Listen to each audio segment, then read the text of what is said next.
Tina Finley. Tina Marie Finley was just 25 years old when she suddenly vanished during the 1980s. Before she went missing, she had endured a turbulent life. As a child, she and her 6 siblings had been split up as her parents struggled with alcoholism. The children were put into foster homes where, at the age of 14, Tina ran away. She fled to Washington, followed by California, before she finally began living with her uncle in Idaho at the age of 17. Little is documented about Tina's life as an adult. The Charlie Project notes that she had several jobs at the time of her disappearance and was considering going to university.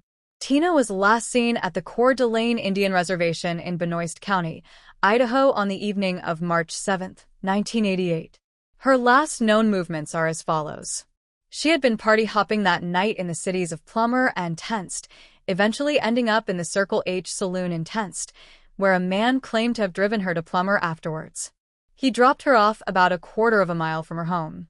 Tina has never been seen or heard from since. The man who reportedly gave the 25-year-old a ride has not been publicly identified, nor has he ever been named a person of interest or a suspect. He took a polygraph test in connection with Tina's disappearance, which he passed. Not long after Tina went missing, her purse, ID, and shoes were found on the side of U.S. Highway 95, which runs through the middle of the Coeur d'Alene Indian Reservation. Authorities later found some of her other belongings in an abandoned house and car in De Smet, an area on the reservation, along with a business letter addressed to a man who was considered a suspect in the case. Her jacket was also recovered from a home in Plummer in the autumn of 1988. In 1991, divers searched for Tina's body in a small pond on a back road near the home, but found nothing. A year later, a road worker found a grave-shaped pit at McCroskey Skate Park. Authorities believe it was dug for Tina's body, but suspected the perpetrators decided it was too near the road or were disturbed and abandoned the pit.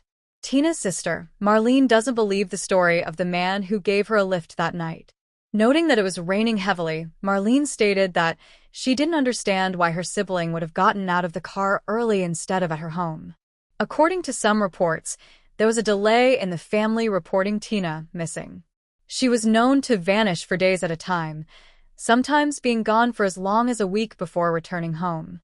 She was eventually reported missing when she failed to come back and deposit her recent welfare check. Reportedly, investigators know of 2 publicly unidentified suspects who have failed polygraph tests in connection to Tina's disappearance.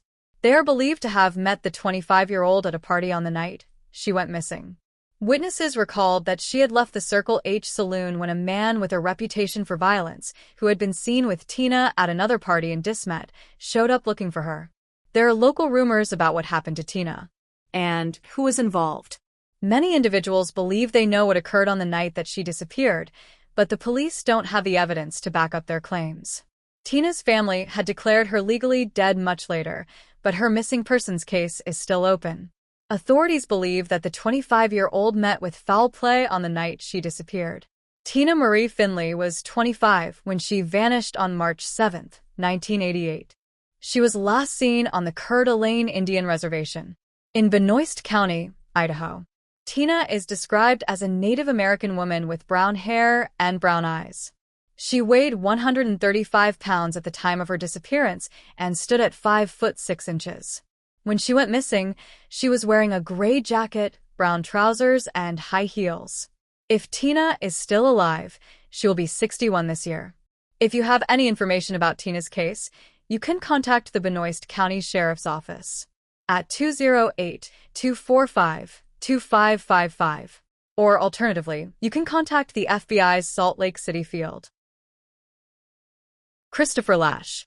10-year-old Christopher Charles Lash was last seen in Post Falls on May 16, 2001 in the company of his mother, Tina Rose Lash, and her partner, Sky Marie Hansen.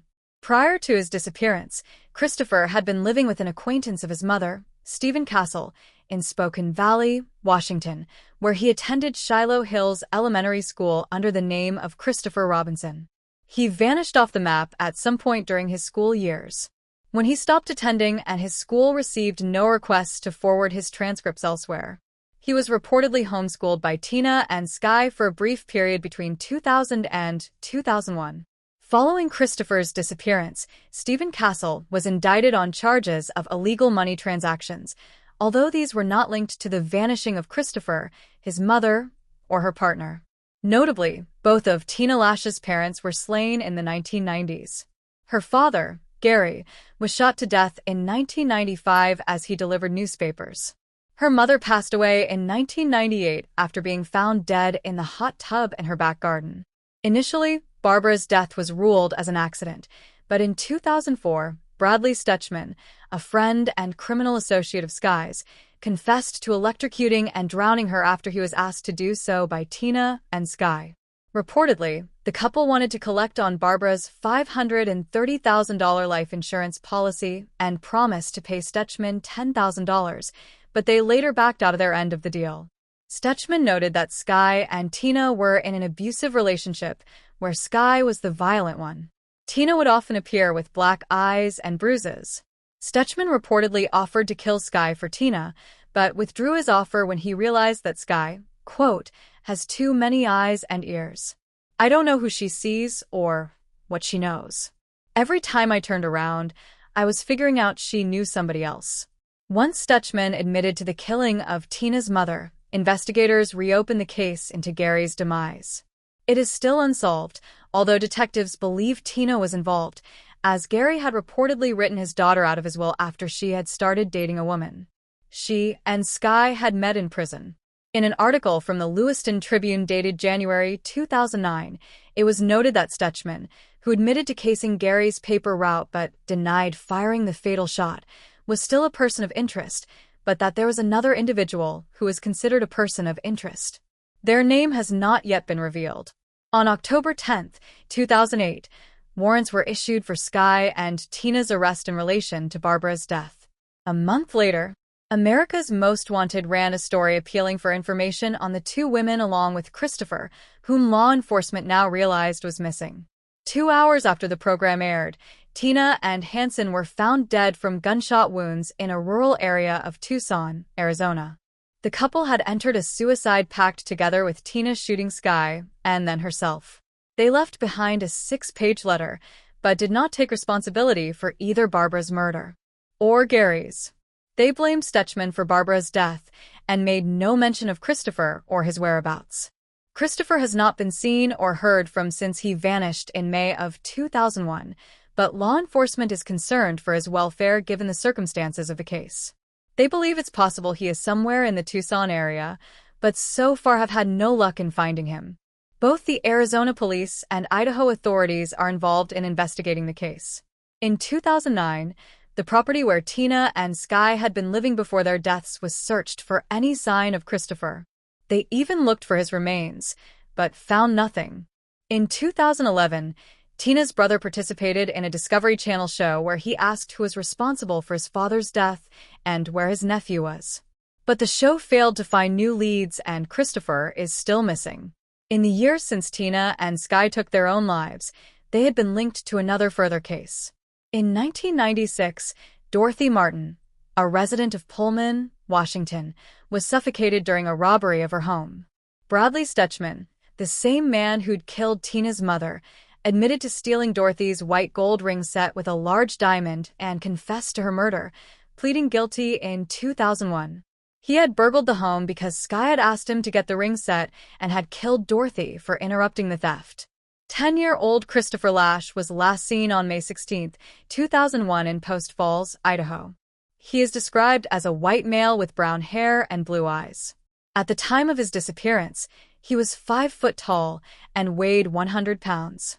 He may use the alias Christopher Robinson, Robin Kessler, or Christopher Hansen. If he is still alive, he will be 32 years old. If you have any information about Christopher's case, you can call the Pima County Sheriff's Department at 520-351-4911. Or alternatively, you can contact the Post Falls Police Department at 208-773-3517. Gayla Shopper. 28-year-old Gayla Christine Shopper was involved with her local church and had a comfortable, stable home life at the time of her disappearance in 1979. She was last seen at 7 p.m. on June 29th when her husband, Ken, dropped her off at a pasture near their dairy farm on Lenville Road, southeast of Moscow. Gayla planned to feed her 2 horses while her husband ran errands, and he would collect her on his way home. However, Gayla was gone by the time Ken returned. He was away for 45 minutes, and when he came back to the farm, he initially assumed that she had gone to see her parents who lived nearby. But this was not the case. The couple hadn't seen their daughter. Ken and his in-laws began to search the farm for his wife, but found no sign. They then notified the authorities of her disappearance. Investigators didn't fare any better. Little evidence was found in Gayla's case. Some clothing believed to belong to the 28-year-old was recovered from a nearby meadow, but no other trace of Gayla was discovered. Ken soon revealed to detectives the strange events that had surrounded his wife's disappearance. 4 months prior to her going missing, Gayla and Ken had received strange phone calls, often in the middle of the night. On Good Friday, 1979, they received an anonymous note that said, "You have sold out to Satan." The message had been formed using cutout letters from magazines and newspapers. The letter writer and phone caller have never been identified. It's unclear if they're connected to Gayla's disappearance. Then in August of 1979, 2 months after Gayla vanished, her mother, Connie, received 2 bizarre phone calls. In both of the messages, a female voice asked for help. As soon as Connie picked up the phone, but immediately hung up before she could ask any questions. Connie initially believed the calls may be from her daughter, and the police put a recording device on the phone in case the person called back. Unfortunately, they never did. And to this day, it is not known if the caller was Gayla or a hoax. Investigators soon determined that Gayla had likely been taken against her will. After speaking with friends and family, they found no reason why the 28-year-old would walk away voluntarily from her life. They also noted that the pasture where her horses lived was adjacent to State Highway 8, which led them to suggest someone driving past saw her attending to the animals alone and decided to take her on a whim. The first suspect in Gayla's case was her husband, Ken. It does not appear that he was under suspicion for any other reason beyond the fact that he was her partner. And after he passed a polygraph test in 1993, he was officially cleared of involvement.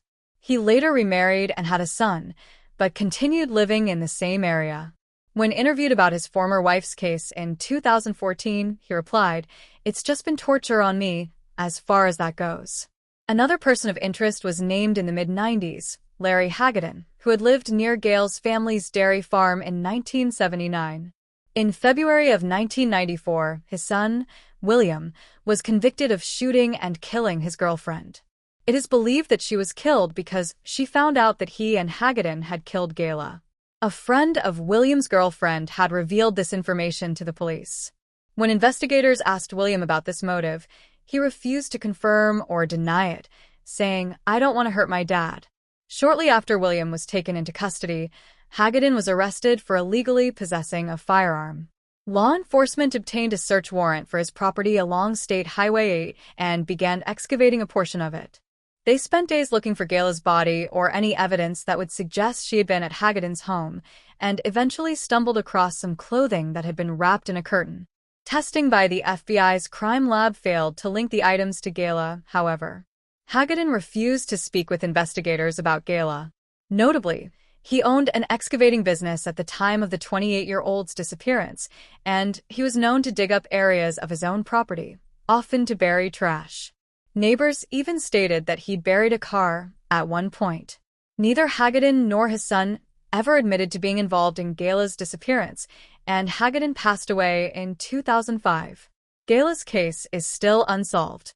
Gayla Christine Shopper was 28 when she went missing from her family's dairy farm on Lenville Road, southeast of Moscow on June 29, 1979. She was last seen alive at 7 p.m. by her husband as she went to feed her horses. Gayla is described as a white woman with blonde hair and blue eyes.